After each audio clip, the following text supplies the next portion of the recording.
This Tomorrow. conference will now be recorded. Hey, everybody, welcome to Renville County HRA EDA's monthly lunch and learn. We took the summer off. I hope everybody had a great summer. Now that the kids are back in school, we thought we'd put the nose back to the grindstone and get some work done here on local contacts and local connections and local ideas and things we can do to help you and help Renville County out. So every month we do this online formats, standing meeting the second Wednesday of the month in an online format every month, a different topic, a different speaker, different presenter. And this month we've got a unique topic. I know we typically focus on business, but this is a topic that we really need to talk about. It's foster care for children in Renville County. So we're very lucky today to have Sherry Hable with Renville County's Human Service Department chatting with us a little bit about the foster care program and how you can get involved and help out. So with that, Sherry, I'll maybe turn it over to you if you don't mind, please. Okay. Well, thank you for having me here. I have been with Renville County now for pushing 19 years. Took on licensing a couple of years ago. It's an area that was new to me, but certainly have enjoyed the role. There is some changing within our agency, some transitioning. So we will be moving into having a new licensor begin as I've moved into a different position in the county. So Minnesota has a very standardized licensing process that has requirements and all the things that are required, and then the counties become agents of the state requirements. So if someone is interested in becoming a child foster care provider, we would call those traditional foster providers, someone who would provide care, open their home to children who are in need of some short term, some long term placement. The licensing process begins by making a contact with our agency. We would then, the licensor would then initiate that process. Some of the parts of licensing include the application process, which includes um, talking about everybody in the family. We do home safety checklist, which looks at all the physical pieces of the home. There are background studies that are required for every person in the home over the age of 13, and they're fingerprint based over the age of 18. And that's through a system, actually, it's a national system called NetStudy. Minnesota's portion is NetStudy. A national company checks all the way up the background agencies through the FBI. We also do specific training. So depending on the ages of the kids that the family may want to have in their home or who open to have in their home, there's some different training opportunities that are required, and then many that are would be available throughout the licensing process. A couple of those would be car seat training, so learning how to appropriately place somebody in a car seat, what car seats are appropriate, belting. The new laws actually just changed as of August 1st. So the ages for um, the car seats and that sort of thing have changed. So we work closely with our public health department to help prepare that training to providers. That looks like uh, there's a lot of online modules, and then there's some competent. It's a meeting with public health, and it's a competency based, just to ensure that people know how to install car seats and put straps where they're appropriate for children. Some other trainings are sudden unexpected infant death and abusive head trauma training, health training, fetal alcohol training, and then specific training as needed per for the child, whatever child might be in the home. So those are trainings. Almost all the trainings are available online. We do have some opportunities. There's a program called Foster Parent College that we're trying to get in the cycle of licensing, and so that would be a way to have some orientation and initiate initial training for foster parents. And then the final piece is called a home study assessment. That's really the story about the applicants. So the tell me about growing up. What was it like growing up? What was your family of origin? How about relationships right now? What kind of parenting style do you use? If you haven't been a parent before, what style of parenting would you want to use? What do you see happening? We want families who are open to having kids in their home, and there's no specific set type of family. It can be a single person, it can be a family with children. It can be a family with grown children. It can be a family who is raising children. There's always a need for every type of home. And so we don't want anybody to think that they're not cut out to be a foster parent. We want to be able to support foster parents in every way possible through the county, and then to be able to support the children in the placements. Again, sometimes it's short-term placements, sometimes we move to long-term and permanent placements for children who are in need of those services. So when children are placed in families' homes, they work very closely with the placing worker, and that could be through Renville County or another county in the state. We often have conversations across county lines when there are needs, and then as a licensor, my goal is to be as supportive and in contact with those families as much as we can with the families, especially when they have children, when the children do discharge for whatever reason that might be, to do some follow-ups and then prepare for the next placements. So that was a really quick explanation. Does anybody have any questions right now about licensing? What's a typical timeline? I mean, if you were going to look at getting into it, how long would that whole process take? We should have started with that. So DHS recommends 4 to 6 months. So that's the preference of DHS. We also, in the licensing process, we do relative licensing. So sometimes kids who are needing to be taken out of their family home sometimes will be placed with relatives, and those relatives are not licensed yet. So we start the licensing process. And again, the licensing goal, guideline, best practice is 4 to 6 months. If people need to take a little more time to do that, I've worked with people who take a bit longer. Lots of times life happens, and so um, some of the trainings might get delayed, some of the just getting the processes, um, getting some of the things in the home. So the physical home, sometimes a fire marshal inspection is required. There's a couple of what we call triggers that sometimes people need to have a fire marshal come in and do an inspection, and then have some things that need to be mitigated before we can officially license that home. So that sometimes takes a little bit longer. So that's about the length of uh, a rough estimate of the licensing process. Sherry, how long does the average foster child stay with the family? Is this a year or more commitment? Is this a lot of short term? What does that kind of look like? That varies a lot. When we have children go into placement, um, through a couple of different ways. Sometimes it's immediate, sometimes it's through more of a planned process, or less, a little more timely process. The goal is always to get kids back with their families. If they can't go back with their parents, sometimes we look at other relatives who can maybe go through that process. So the other thing that Minnesota has for those child protection guidelines is we have to look at permanency after a year. So if kids are in placement at a year, we have to look at permanency.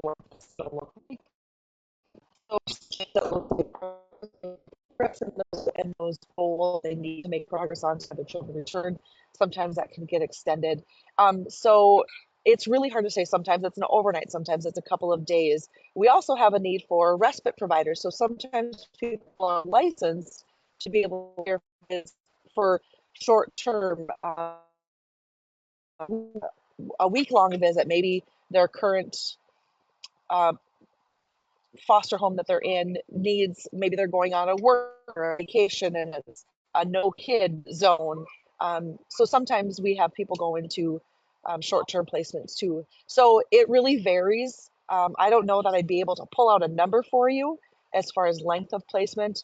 But often when kids go into placement and have parents who have some work to be done, I would say it's going to be a couple of months. We often in the county, or I'm sorry, in the district that the children are attending school in, that's the best for transition out of the home and transition back into the home. If we can do that, that's awesome.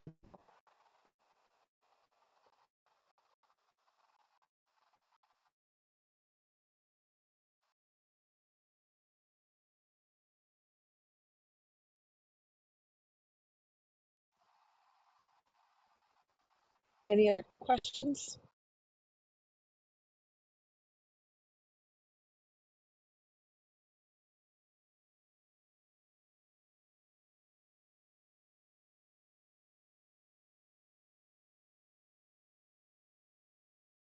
If you can hear me, I think I might be getting into a dead zone for a signal.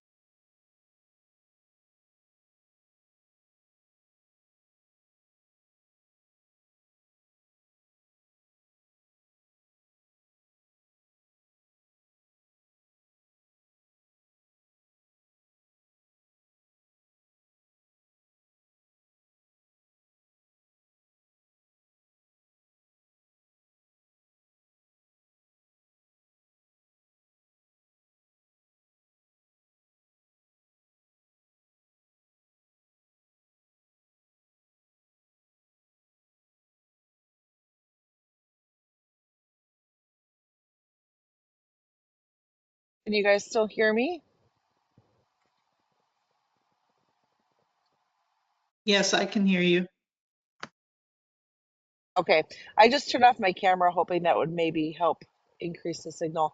Does anybody have any other questions? Could you tell us about how many children are currently in need or in the system within Renville County? Sure. Um, that's again sort of a hard question to answer. Minnesota has moved toward really pushing relatives as much as possible. And so we're fortunate right now that we don't have anybody waiting for placement. We do have had we have some kids from other counties in some of our homes that are providing care to kids who other counties are where they might have some they're lacking in though a particular type of family for a particular type of child. And so how many you so I that's really hard to say, honestly. We have several kids in care. We have some kids in our county who are in our in county homes or in homes within Renville County and different relatives. um,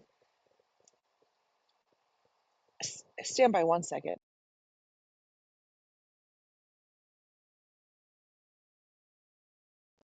I was just checking with my coworker. We don't really have a guesstimate of how many kids we have in care right now.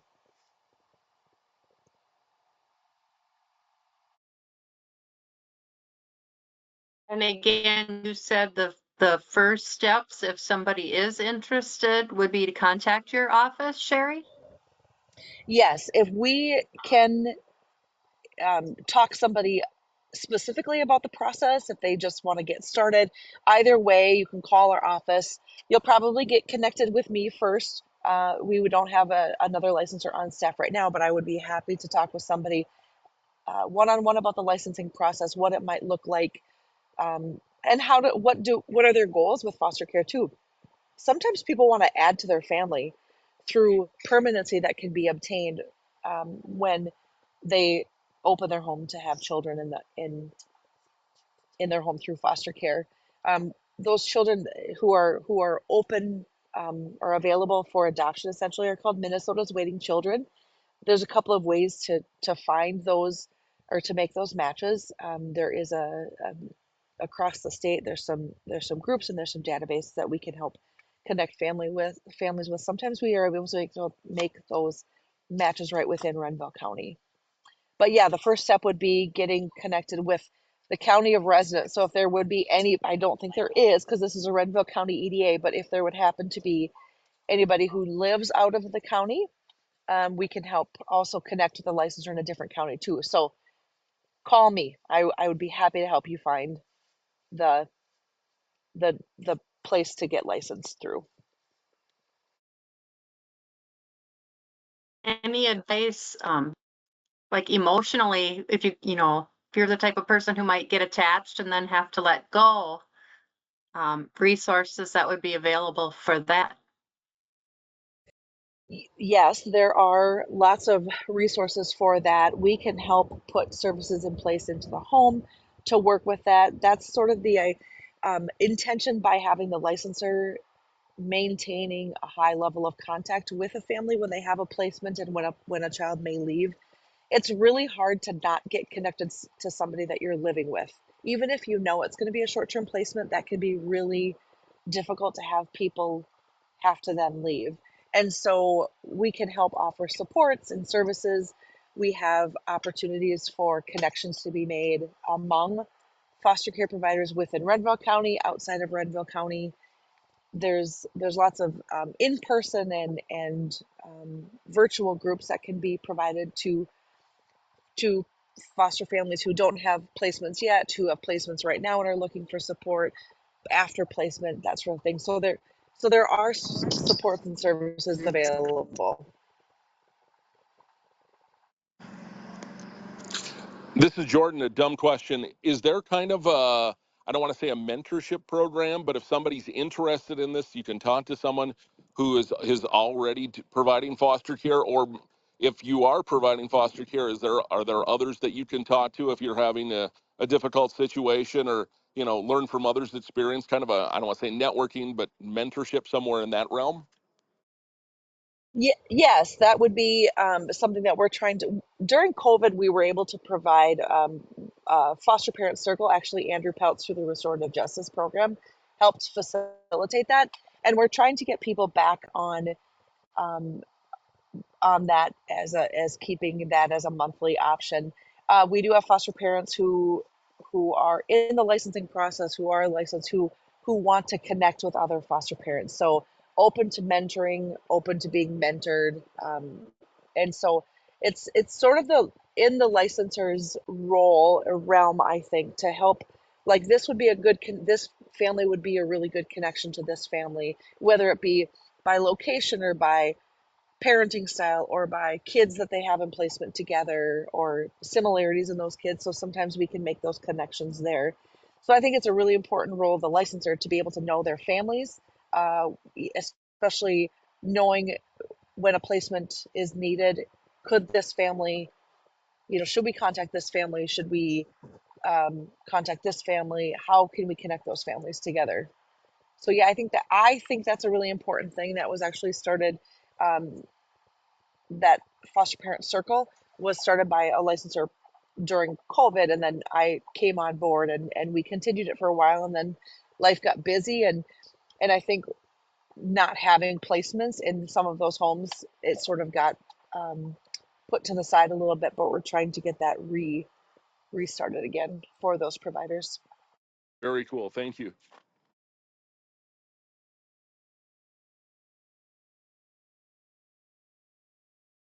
Sorry, I don't want to be dominating with all the questions, but so kind of backing up to square one, if someone's interested in becoming a foster parent, Sherry, what's the first call? How do they get the ball rolling?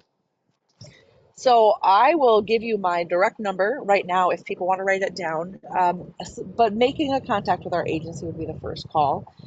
So my number I'll give you now is 320-523-3563. So in talking, I mean, if somebody's got some desire to get things started, we can start with that phone call. I can mail you the application. I can email you the application process. We can then schedule. What we would then do is schedule that first visit. Pretty much all of the visits um, are done in the home. We work with, they're done in the home, and I try my best as a licensor to do those visits outside what works best with the family schedule. So if it's going to be an evening because both parents in the home work daytime hours or after school time or whatever that's going to look like. So we try to be accommodating to those needs as well. So, yep, starting there, give me a call. I will either start the process with you, or if you call later, we'll maybe have a new licensor on board and getting that process started. So it really starts with an application. So there's it's about an 11-page application, some information about the home, the addresses, the people in the home, school district, that sort of thing, and that'll get the ball rolling. Thank you. Other questions for Sherry?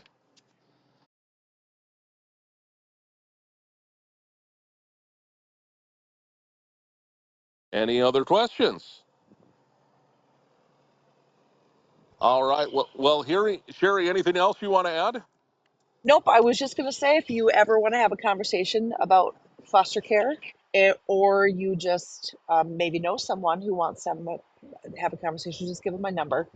I'd be happy to talk through that process with them. Awesome. And thank you, Sherry, for speaking with us today.